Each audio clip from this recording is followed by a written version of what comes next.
premier culte qui est tenu, enseigné en culte du soir.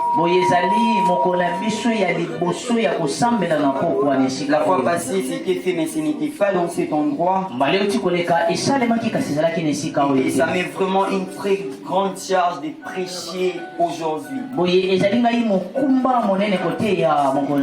J'aimerais que la sonorisation puisse m'aider avec un instrumental là vraiment très mélancolique.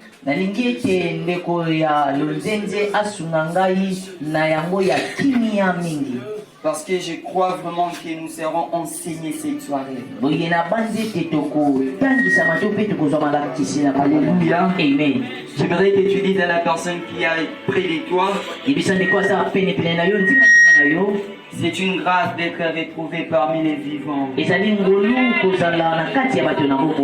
Ah, tu n'as pas bien dit. Aujourd'hui, nous sommes le 9 janvier. Dis à la personne qui est près de toi, non, c'est une grâce d'être compté parmi les vivants en cette soirée.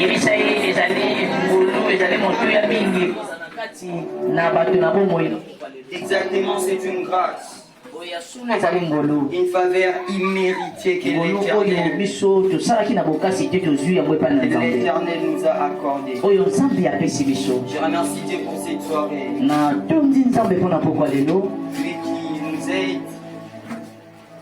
Lui qui nous aide et qui ne cesse jamais de nous réveiller chaque matin. Je dis un grand merci à notre papa, l'apôtre Fontaine, de m'avoir laissé encore la chair en ces deuxième jour de mardi de cette année. Que Dieu soit vraiment glorifié pour notre papa. Un grand merci aussi à notre papa Martin, pour son assiduité au temple. Je dis aussi un grand merci au serviteur de Dieu. Que Dieu puisse vous bénir encore abondamment. Que Dieu te bénisse aussi, toi qui es là. Ta présence est vraiment importante. Que Dieu te bénisse. Alléluia. Alléluia. J'aimerais que nous puissions débuter notre prédication. Alléluia. Mais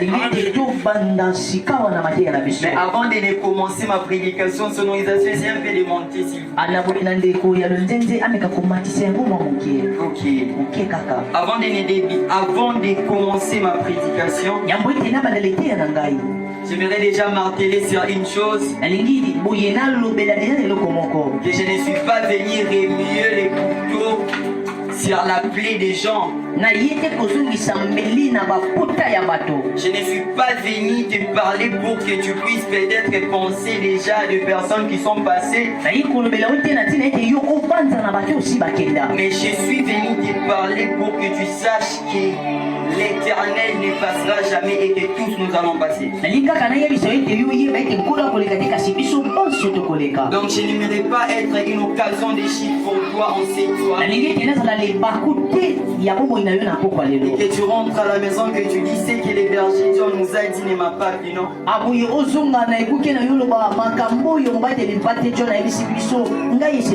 C'est pour te préparer aussi à l'enlèvement de l'église.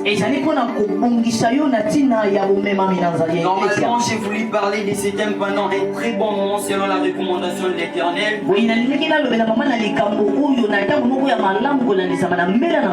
Parce que ce thème est si grandiose pour moi. Et que je ne saurais peut-être nous les parler pendant un laps de temps. Mais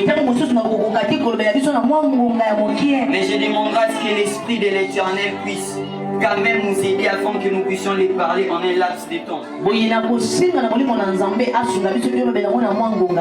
Après tout ce long discours, j'aimerais nous dire que mon thème de cette soirée est intitulé La mort.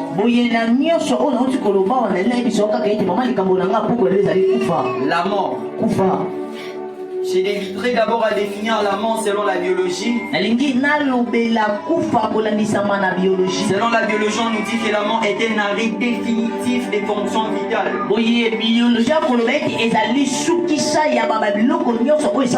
Ce qui veut dire la cessation de la vie. Et on nous dit aussi, en parlant toujours de la définition de la vie, de la mort, et la mort est une peine qui consiste à la suppression de la vie.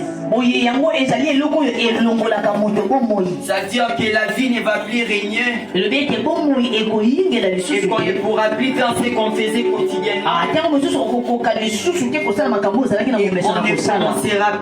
on ne commencera à rien faire. Mais selon la religion, on nous dit que la vie est une séparation de l'âme et du corps. C'est ici que nous devrons marteler.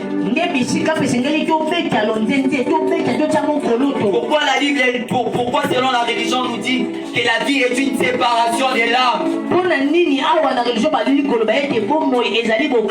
et de la chair? Parce que j'aimerais vraiment être tout droit avec nous. En parlant de la mort, la majorité des personnes ne voient que la mort physique. Or, en parlant des volets de la mort n'a pas qu'une seule volée. Tout celui qui est ici connaît qu'il va mourir. Mais ce qui fait mal, c'est la séparation. Et de la même manière que la séparation entre homme et homme fait mal, la séparation de l'âme ainsi que de la chair aussi fait mal. On nous parle que l'homme est tripartite. On nous parle de la chair. On nous parle de l'esprit. On nous parle de l'âme. Reste tout droit avec nous. Que l'esprit ne meurt pas. L'esprit demeure éternel. Et que l'âme, c'est celle qui goûte à la mort. Et en parlant de l'esprit, l'esprit c'est le souffle de Dieu en nous. Qui a formé l'homme. Après l'avoir formé, la Bible nous dit que l'Éternel souffla sur les narines de l'homme. Qu'une personne était un être inanimé et qu'après que Dieu y souffle dans ses narines, c'est là qu'une personne est devenue un être animé. Ce qui fait que l'esprit de l'Éternel, c'est le souffle que nous avons. Et qu'à la cessation de la vie physique, l'esprit de l'Éternel, l'esprit qui en nous revient à Dieu. Et que c'est l'âme qui va dans les lieux appelés les séjours des morts. Et que la chair, c'est ce qui sera dans les cercueils. C'est ce qui pourrira. Et c'est ce qui deviendra la poussière. Concernant les synonymes de la mort, on nous dit que la mort est un repos éternel. Bon, moi j'aimerais vraiment le dire de ma façon. En parlant du repos éternel, la mort est un repos éternel pour les chrétiens. Parce qu'il y a une vie après la mort. Ne te dis pas que la cessation de la vie c'est la mort, non. Après la mort, il y a une très meilleure vie qui nous attend.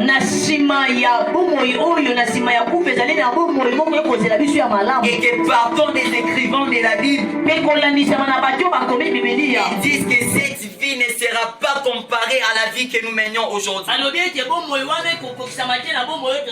J'aimerais dire à un enfant de Dieu qu'au-dessus de la mort, il y a ce qu'on appelle la résurrection. Et qu'après la résurrection, C'est là que nous commencions maintenant une nouvelle vie avec Dieu.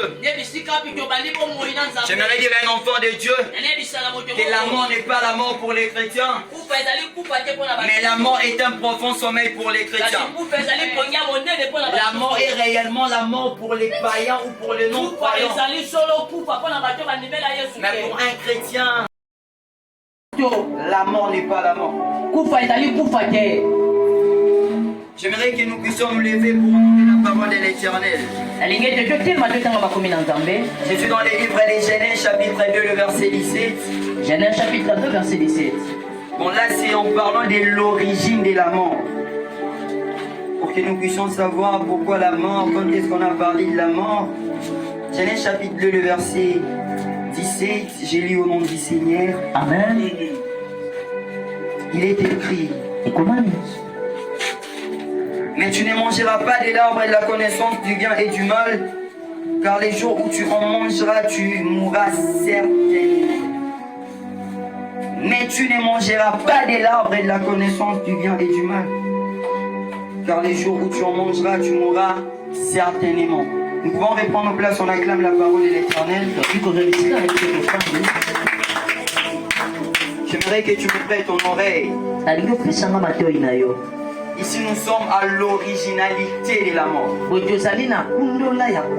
Et qu'en parlant de cette originalité, on nous dit c'est un ordre que l'Éternel est en train de donner. Et cet ordre tombe du fait que vous ne toucherez pas à l'arbre qui est au milieu du jardin.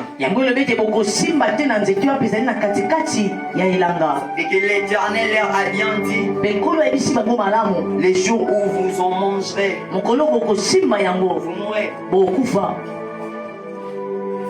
J'aimerais dire à un enfant de Dieu que tu n'es pas l'agent causal de la mort. Cela provient de la nature auquel que nous sortons tous. Cela provient de la postérité auquel que nous sommes.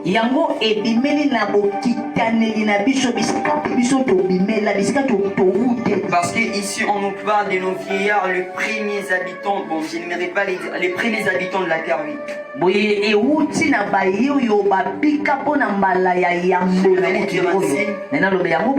Qui étaient au jardin d'Éden. Ils avaient une vie meilleure et qui ne s'inquiétaient de rien et qu'ils n'avaient pas des grands commandements comme nous avions aujourd'hui.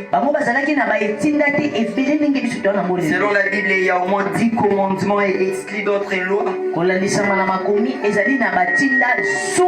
Mais ils n'avaient qu'une seule loi. Faites tout ce que vous voulez. Mais la seule chose, ne touchez pas à cet arbre-là de connaissance du bien et du mal. Et que les jours où vous en mangerez, vous n'allez plus exister. Vous allez tirer votre révérence. Donc ça normalement c'est vrai. Et qu'après ça, Dieu leur avait bien expliqué, ne touchez pas. Car les jours auxquels vous toucherez à cela, vous allez mourir. Les péchés qui nous a tous menés à la mort, c'est la désobéissance. Si nous mourons aujourd'hui, c'est parce que Adam et Ève avaient désobéi à la voix de l'Éternel. Aussi vrai qu'ils avaient obéi à ce que Dieu leur avait dit, on pouvait commencer à vivre et revivre et encore et encore. Et que selon les écrivains de la Bible, les écrivains de la Bible nous disent que Adam et Ève n'avaient pas traîné après que Dieu leur avait donné cette loi. Ils n'avaient pas vraiment traîné, ils n'avaient pas traîné pour désobéir à sa voix. Ce qui nous a menés tous à la mort. Ce qui a mené la séparation des familles. Pour ne plus se voir. Mais j'aimerais te rassurer une chose. Qu'aussi vrai que tu as Jésus, la mort n'a plus de pouvoir sur toi. Je n'ai pas entendu des amens. Ton amen. Aussi vrai que tu as Jésus en toi, n'aie pas peur de la mort. Parce que la mort nous est un gain. La mort nous est un gain. J'aime bien ce que Paul dit. Paul n'a pas eu peur de la mort. Il a dit que la mort m'est un gain. Vous savez pourquoi? Parce que quand Christ vit en nous, même quand la mort vient, on n'a pas peur de la mort parce que Jésus l'avait déjà vaincu à la croix. Le premier jour, le deuxième jour, et que le troisième jour il était ressuscité. N'ayons pas peur de la mort parce que ça nous est un gain. La mort passera. Je crois quand je deviendrai à l'issue de cette prédication, je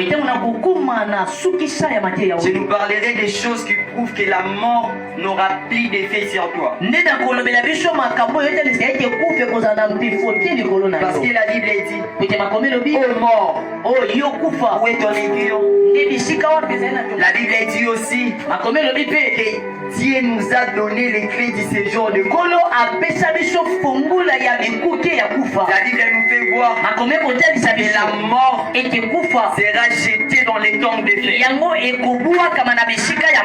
J'aimerais dire à un enfant de Dieu qu'il y a une vie éternelle qui t'attend et que cette vie dépend de cette humaine aujourd'hui. La mort est un gain. Tu mourras, et après cette mort, il y aura la résurrection de mort, et que la mort n'aura plus de l'effet sur toi. Parce que tu le vaincras comme Christ l'avait vaincu. Tu le vaincras. La mort n'aura plus de pouvoir sur toi. Ils ont péché. Mais après avoir péché, ce péché leur a conduit à la mort. Aussi vrai que je nous parle de la mort, j'aimerais que nous puissions tous savoir la première personne qui a goûté à la mort dans la Bible.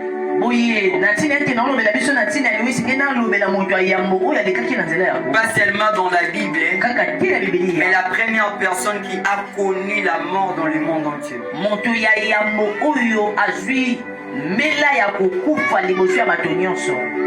C'est un enfant au nom d'Abel. C'est lui qui est la première personne qui a goûté à la mort. Imaginez, ça fait trop mal. Ce petit Abel ne savait pas ce que ses parents avaient fait. Mais vu que ses parents avaient déjà désobéi à la voix de Dieu, il est tombé victime.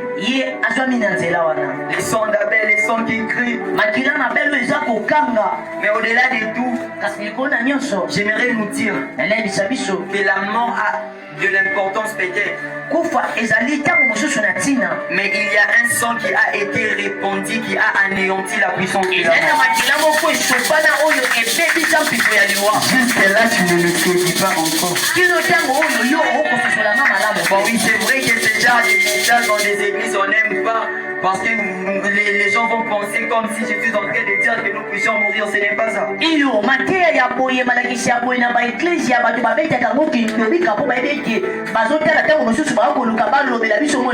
J'aimerais seulement que tu saches cela. J'aimerais te choquer peut-être à 10%. Nous sommes en 2024, c'est vrai. 2024 est un. Il y a ces personnes qui sont nées peut-être en 2000 ans. Ils ont battu mon sous babota mina 2000 ans. Et qu'ils ont battu les à 24 ans. Ah, tant mon sou yen tambe asu qui s'est gagné à 24 ans pamba a ok. Dans 2024 au Aroufanaï. Vous savez pourquoi j'ai dit cela? Pour que nous puissions nous préparer à la mort. Ce n'est pas mauvais de se réjouir quand les années viennent, quand les années passent. Mais aussi vrai que tu te réjouisses. Souviens-toi aussi, plus les années passent vite, plus tu t'approches aussi de ta tombe.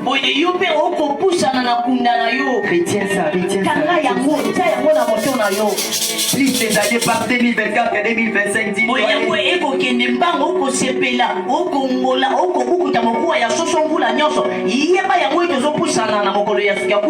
D'ici là, moi aussi, je vais mourir, c'est comme ça. La loi de la nature. Il y a ces personnes qui ont prêché Dieu dans des dimensions élevées.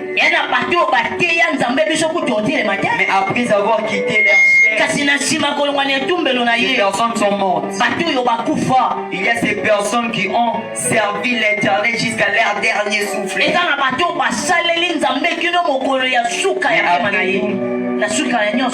Ils sont passés. C'est la loi de la nature. Aucune personne ne peut s'imposer à la loi de Dieu. En parlant toujours de l'origine pour passer à ces points. Romains chapitre 5, le verset 12. Romains 5, 12. Par un seul homme, le péché est entré dans le monde, et par les péchés, la mort. Et qu'ainsi la mort s'est étendue sur tous les hommes parce que tous ont péché. J'aimerais nous dire que pardon de ces versets, que Paul est en train de parler aux chrétiens de Rome,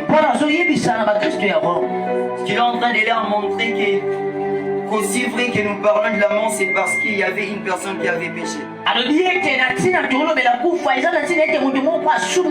Et que la mort était venue après. Et la mort s'est étendue sur tous les hommes. Parce que tous ont péché. La raison pour laquelle même les bébés meurent.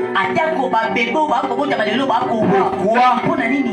Parce que déjà leur aïeux avait commis des péchés.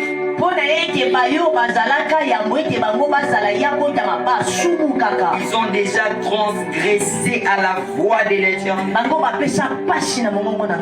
Mais j'aimerais vous dire que la Bible nous fait voir. Comprenez-moi dans cet enseignement, je suis en train un moment, peut-être j'essaye un peu de donner les coups. Un moment, je suis aussi en train de te fortifier.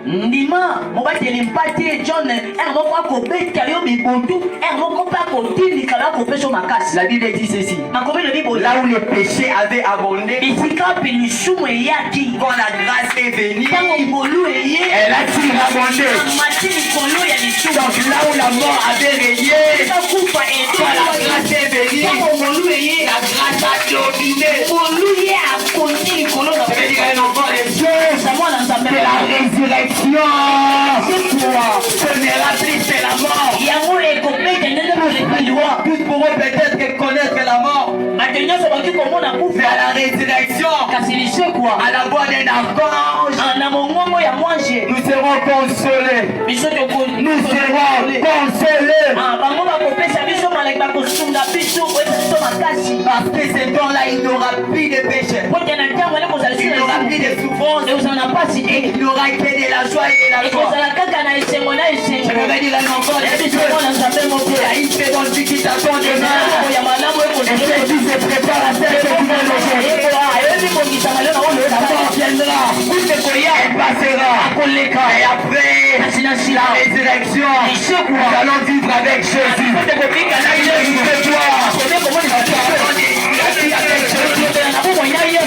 serons des co-héritiers avec Christ. Et nous porterons des couronnes. Et il y a encore des feux. Tu es en train de préparer une servante que tu ne vas plus pleurer. Que tu seras un prince. Que tu seras honoré. Cette saison est en train de venir. Les péchés sont entrés dans le monde. Par les canaux d'une seule personne. Et quand la grâce est venue, là où les péchés avaient peut-être abondé, la grâce de l'Éternel n'a pas voulu faire des lexicos avec ça. Ça j'aime. Mais quand la grâce de l'Éternel est venue, la grâce de l'Éternel a été amplifiée. La grâce de l'Éternel a surabondé. J'aimerais dire un enfant de Dieu. Aussi vrai que je parle de la mort. La mort est une malédiction. Je déclare à ce que là où la malédiction avait abondé, que la bénédiction puisse surabonder.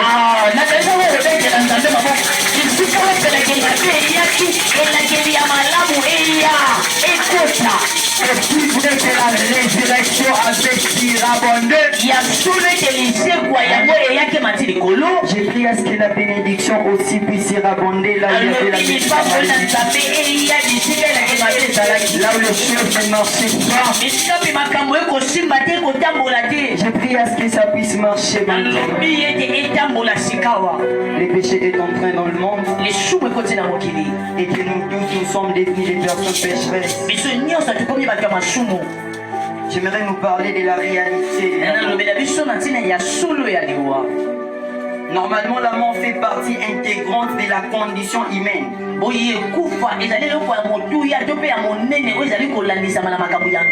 C'est une expérience à laquelle personne n'échappe. Une expérience universelle. Il y a beaucoup de choses qui causent la mort. Et qu'aucune personne ne pourra s'échapper d'ici là. Marc chapitre 13, le verset 2. Marc chapitre 13, le verset 2. Écoutez ce qui est écrit dans la Bible. La Bible a dit, Jésus lui répondit, vois-tu ces grandes constructions, il ne restera pas pierre sur pierre qui ne soit renversée. Ça veut dire quoi? En parlant de la réalité de la mort. Ça c'est vrai. Il ne restera aussi aucune pierre au-dessus de l'autre. Nous tous nous allons passer. J'aimerais décourager une personne qui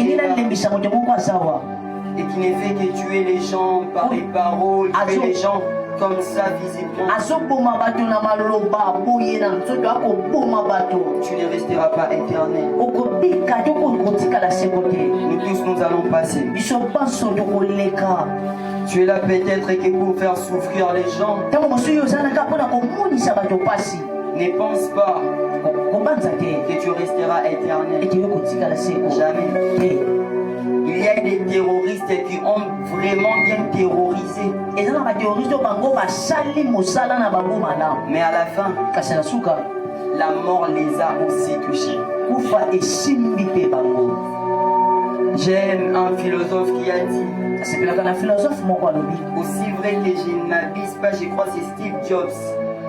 Il a dit, devant la mort nous sommes tous nus. Ça c'est vrai. Ça c'est vrai. Aucune personne ne peut se garder face à la mort.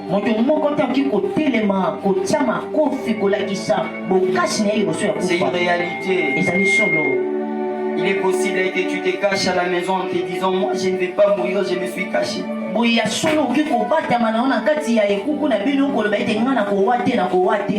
Mais j'aimerais te dire que la mort est un visiteur sans invitation.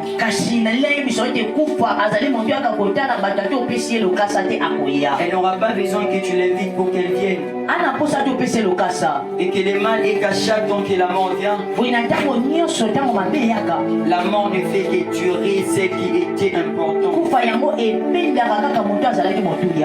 Il est possible que tu aies aujourd'hui des gardes-corps. Que tu aies toute une armée. J'aimerais te dire que quand la mort viendra, aucune armée terrestre ne pourra te défendre.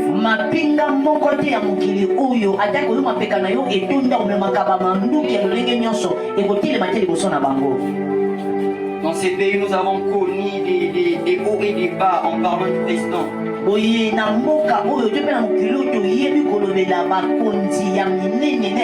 J'aimerais nous parler du président Mobutu Sese Seko wa Zabanga. Il se croyait être éternel.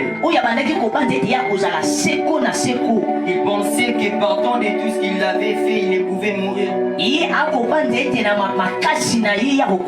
Mais partant d'une maladie, il était décédé. J'aimerais nous faire rire partant de cette histoire. Quand je faisais encore les stages, les noms que j'ai fait toujours quand j'enseigne mes élèves, c'est Monsieur John de l'Éternel. J'avais ces noms et j'ai fini d'enseigner. Il y a un enfant qui est venu. Un garçon. Monsieur John, j'ai une question à vous poser. Et je vais te répondre avec plaisir. Le petit m'a dit, Monsieur John, ma question est celle-ci. Monsieur John, toi tu ne vas pas mourir. Je me suis d'abord demandé quel genre de question. Je lui ai dit non, Yaya, je vais mourir, non? Monsieur John, toi tu vas mourir, mais toi tu es de l'Éternel, non? Imaginez, le petit m'a dit, toi tu es de l'Éternel. Est-ce qu'un jour l'Éternel peut mourir? Peu importe les titres que nous aurions, j'aimerais nous dire que nous allons mourir. Yes. Le fait de dire que je suis John de l'Éternel, cela ne m'explique pas à la mort et cela ne fait pas que je deviens le chouchou de Dieu. Alléluia.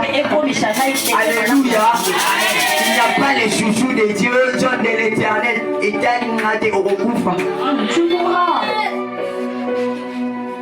les titres ne sauvent pas.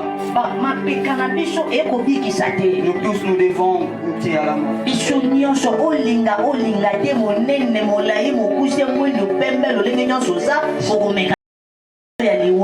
C'est une expérience qu'on ne pourra jamais échapper. Aucune pierre ne restera au-dessus. Pendant que j'arrive à la chute de ma prédication, j'aimerais nous parler de la mort comme étant un rendez-vous inévitable.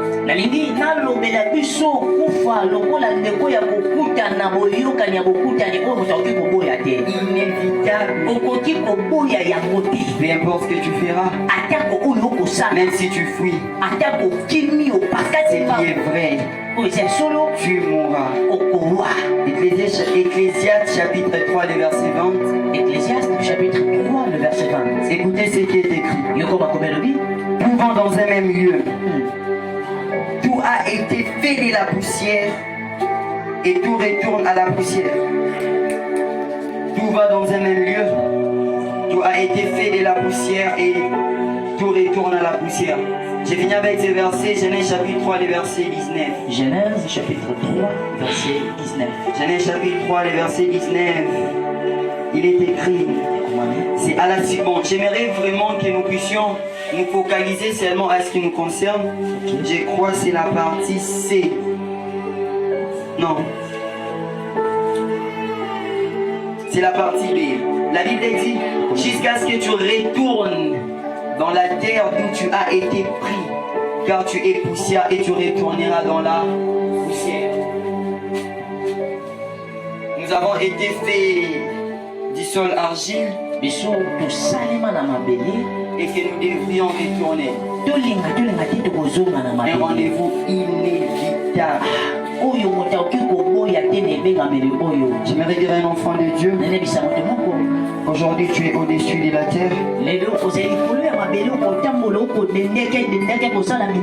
Mais demain, tu seras en dessous. Et que tu n'auras peut-être pas cette posture que tu as aujourd'hui. Demain, la posture que tu auras sera une posture de sommeil. Aujourd'hui, tu es en train de faire des prières.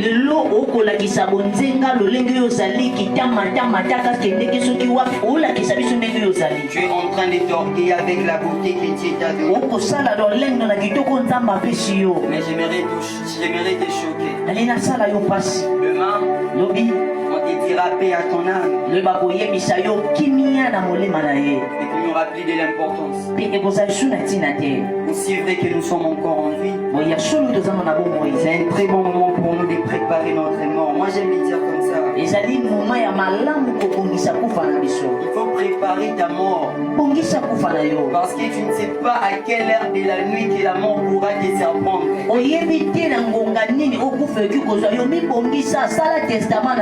J'aimerais que tu sois comme ces 5 vierges sages qui ne savaient pas à quelle heure de la nuit que les maris ou les époux pouvaient venir, mais qui avaient gardé leur lampe allumée. Elles étaient prêtes. La mort deviendra comme un voleur. Il y a de ces personnes qui dorment bien et qu'elles ne se réveillent plus. Il y a de ces personnes qui meurent que de la malaria. La polo qui t'a dérangé cette semaine ou la semaine passée. J'aimerais te dire qu'il y a des personnes qui sont mortes seulement partant des états polo. Mais aussi vrai que tu vives, c'est la grâce de l'Éternel. J'aimerais dire un enfant de Dieu que prépare-toi à la mort. La mort te viendra aujourd'hui ou demain. Mais le problème est que quand la mort viendra te trouver, que la mort te trouve avec Jésus. Que la mort trouve que tu as touché Jésus. Parce que le fait que tu as touché Jésus, même quand la mort te dérangera, l'Éternel te ressuscitera. Et Dieu le bénisse.